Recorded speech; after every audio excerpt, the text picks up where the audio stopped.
बेटा? Chapter 6 application of derivative, class 12, पहला topic है बेटा। अच्छा, मैं आपको बता दूं चैप्टर 6 के बारे में। चैप्टर 6 अराउंड 10 मार्क्स का आता है बोर्ड में। चैप्टर 6 3 टॉपिक में डिवाइडेड है। वैसे पहले ज्यादा टॉपिक थे, 5 टॉपिक थे, 2 आपके डिलीट हो गए, तो अब 3 ही टॉपिक बचे हैं बस। फर्स्ट टॉपिक का नाम है rate of change of quantities. Rate of change of quantities, ध्यान से सुनना। मैं बेसिक्स से स्टार्ट कर रहा हूं, आपको ही समझ में आ जाएगा। Rate of change of quantities का क्या मतलब बेटा? जैसे आपसे बोला कि आपकी हाइट में चेंज आना per year.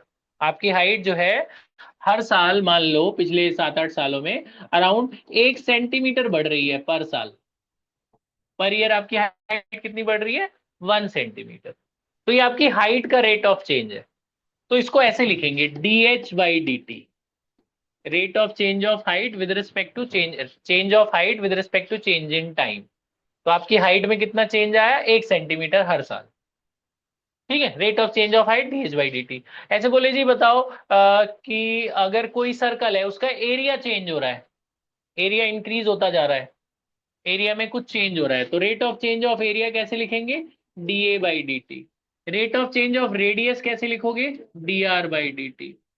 Rate of change of volume कैसे लिखेंगे? dV/dt। अब मैं आपसे बोलूं rate of change of area of circle with respect to radius, तब कैसे लिखेंगे? dA/dr। विद रिस्पेक्ट टू बोले तो नीचे बोले उसके रिस्पेक्ट में करना पड़ेगा। एरिया का चेंज किसके रिस्पेक्ट में बोल रहे हैं? रेडियस के रिस्पेक्ट में, तो नीचे क्या आएगा? dr। dA/dr। अगर वो बोलता, अगर उसने विद रिस्पेक्ट टू नहीं बोला तो आपने नीचे हमेशा टाइम ही रखना है, क्योंकि कोई भी चीज हम चेंज कैसे देखते हैं? टाइम के रिस्पेक्ट में ही देखते हैं, है ना। अगर वो विद रिस्पेक्ट टू नहीं बोलता है तो नीचे हमेशा टाइम रखना है, अगर वो बोलता है विद रिस्पेक्ट टू तो नीचे वही लिख देना जो बोलता है। ठीक है, rate of change of area with respect to radius is dA/dr। Rate of change of surface area कैसे लिखेंगे? Rate of change of surface area कैसे लिखेंगे? पहला अक्षर ले लिया करो, वॉल्यूम का V, सरफेस का S। तो सरफेस एरिया का चेंज कैसे लिखेंगे? ds/dt। कुछ नहीं बोला तो नीचे टाइम ही आएगा। Rate of change of circumference dc/dt, है ना। अब ये तो बिल्कुल बेसिक बात। कई बार होता है कि आपको पता नहीं चलता कि दिया क्या हुआ है, तो यूनिट से पता लगा सकते हो। जैसे एरिया का यूनिट होता है सेंटीमीटर स्क्वायर, अगर सेंटीमीटर में बात करें, और टाइम का मान लो सेकंड है, तो dA/dt का यूनिट क्या होगा? Centimetre square per second. ऊपर सेंटीमीटर, नीचे सेकंड। इधर रेडियस क्या है? सेंटीमीटर। टाइम क्या है? सेकंड, तो सेंटीमीटर पर सेकंड। dV/dt का यूनिट क्या होगा?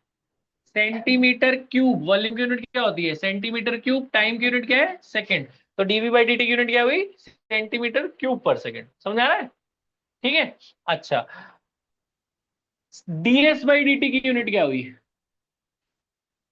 Surface area. सरफेस एरिया क्या होता है? सेंटीमीटर स्क्वायर, और टाइम क्या है? सेकंड। तो यूनिट देख के भी पता लगा सकते हो क्या दिया हुआ। जैसे बोला कि जी कोई सॉलिड है, उसका इतनी तेजी से बढ़ रहा है, तो ये क्या दिया हुआ है? सेंटीमीटर क्यूब क्या है? वॉल्यूम। और नीचे क्या है? Second, time. तो यानी dV/dt दिया हुआ है। यूनिट लगा के भी पता लगा सकते हैं ना दिया क्या हुआ है। समझ रहे हो? सेंटीमीटर क्यूब किसका यूनिट है? वॉल्यूम का। सेकंड किसका यूनिट है? टाइम का। तो dV/dt दिया हुआ है, तो यूनिट से भी पता लगा सकते हो क्या दिया हुआ है। ठीक है, अब शुरू करते हैं। बहुत आसान टॉपिक है, ध्यान से देखना, समझ में आ जाएगा। अब शुरू करते हैं पहला क्वेश्चन इस टॉपिक का। मैं पढ़ के सुना रहा हूं, आप बताना निकालना क्या है। ठीक है, वर्ड प्रॉब्लम आएगी इसमें, छोटी छोटी वर्ड प्रॉब्लम होगी, उससे आपको पहचानना होगा क्या दिया है क्या निकालना है। Question, find rate of change of area of circle with respect to radius. क्या निकालना है? dA/dr। Rate of change of area किसके रिस्पेक्ट में निकालना है? रेडियस। तो क्या निकालना है? dA, ऐसे लिख के क्वेश्चन मार्क लगा लेना, ये निकालना है। और रेडियस दिया हुआ है 5 सेंटीमीटर। ये 1 नंबर का क्वेश्चन है, 1 मार्क क्वेश्चन। तो कैसे करेंगे? बहुत सिंपल, एरिया का फॉर्मूला लगाओ। एरिया ऑफ सर्कल क्या फॉर्मूला? πr²। फिर इसे डिफरेंशिएट कर दो, किसके रिस्पेक्ट में? रेडियस के। नीचे रेडियस चाहिए ना, तो ए का विद रिस्पेक्ट टू आर क्या होगा? dA/dr।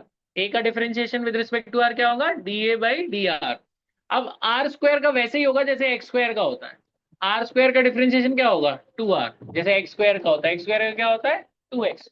फिर जब 2 छुपाते हैं तो x का भी होता है ना, x का डिफरेंशिएशन क्या होता है 1। ऐसे इसमें भी 2 छुपाना, r का भी करना, r का क्या होगा 1। विद रिस्पेक्ट टू r करोगे तो r का 1 होगा, जैसे x का होता है। समझ में क्या करना है? इसका डिफरेंशिएशन का, एरिया का फॉर्मूला लिखा, डिफरेंशिएशन करा, फिर रेडियस की वैल्यू दे रखी है वो डाल देना।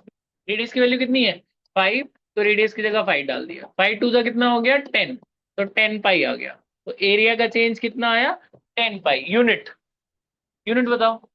एरिया का यूनिट क्या हुआ सेंटीमीटर स्क्वायर, रेडियस का यूनिट क्या हुआ सेंटीमीटर। काटना नहीं। इसका मतलब है, इसका एक कंसेप्ट है कि हर एक सेंटीमीटर रेडियस बढ़ने में इतना सेंटीमीटर स्क्वायर एरिया बढ़ रहा है। इसको काट मत देना ऐसे। आ रही बात समझ में?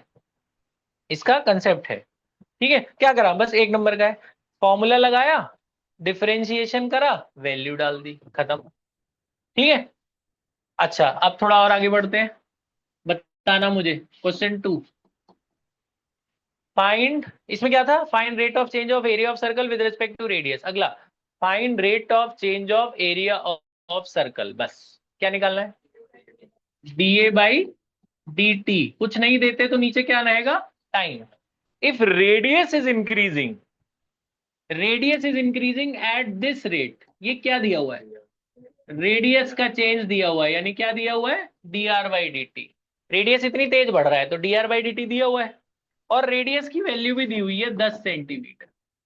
तो तरीका क्या है, फॉर्मूला लगाओ। शुरू कैसे करेंगे, एरिया का फॉर्मूला लगाया, अब डिफरेंशिएट करेंगे विद रिस्पेक्ट टू टी, क्योंकि नीचे टी चाहिए, यहाँ नीचे आर चाहिए था तो आर के रिस्पेक्ट में करा। अब टी के रिस्पेक्ट में करेंगे तो ए का विद रिस्पेक्ट टू टी क्या होगा D A by D T.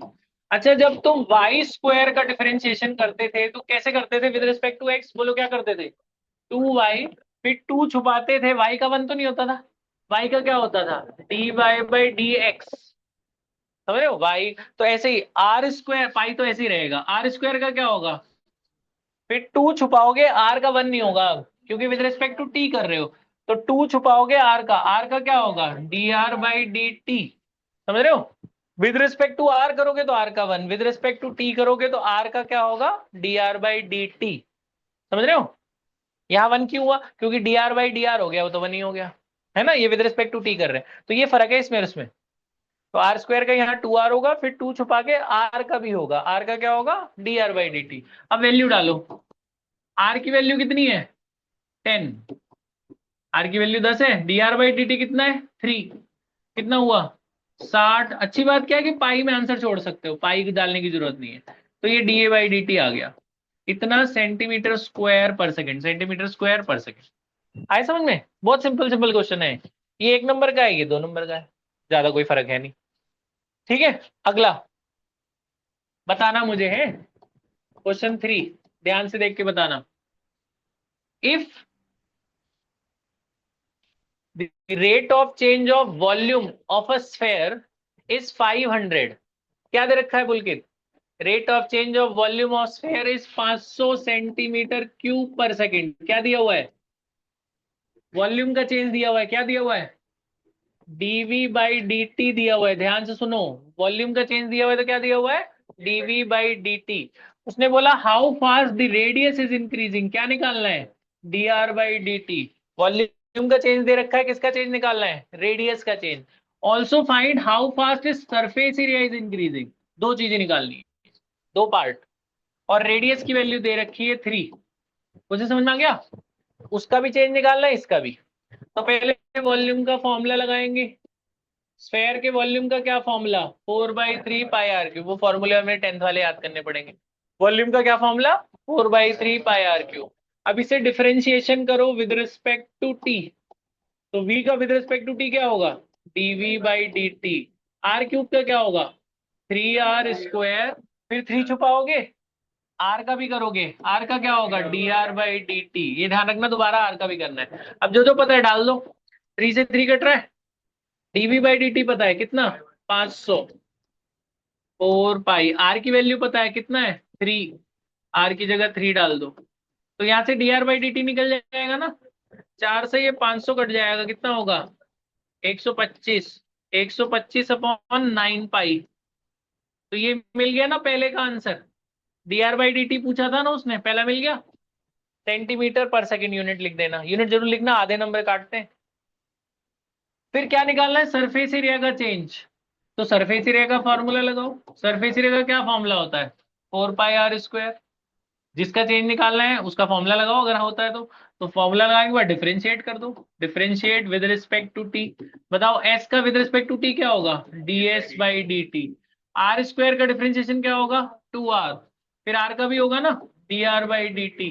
अब वैल्यू डाल दो, पाई तो ऐसे ही रहने दो, आर कितना था 3, dr/dt तुमने निकाला है ना, 125/9 पाई। 125/9 पाई, पाई से पाई कट गया, 3 से 9 कट गया, और तो कुछ कट नहीं रहा, नहीं कट रहा ना। क्या बचा, 4 दूनी 8, 125 चार कितना हो गया ये, 500 इंटू 2, 1000। 1000/3। ये चाहो तो पॉइंट में निकाल सकते हो, यूनिट बताना। वो है ये सरफेस एरिया सेंटीमीटर स्क्वायर, और टाइम क्या होता है सेकंड। तो 1000/3 सेंटीमीटर स्क्वायर पर सेकंड। बात समझ में आई। करना क्या है, फॉर्मूला लगाना है, डिफरेंशिएट करना है, वैल्यू डालनी है, बस इतना सा टॉपिक है, बच्चों वाला है। बस ये ध्यान रख लेना, कभी कभी इंक्रीज बोल देते हैं, कभी डिक्रीज। अगर इसी क्वेश्चन में डिक्रीज बोलते तो बाहर माइनस लगा देना बस, तो माइनस में आंसर आएंगे। डिक्रीज मतलब माइनस, इंक्रीज मतलब प्लस।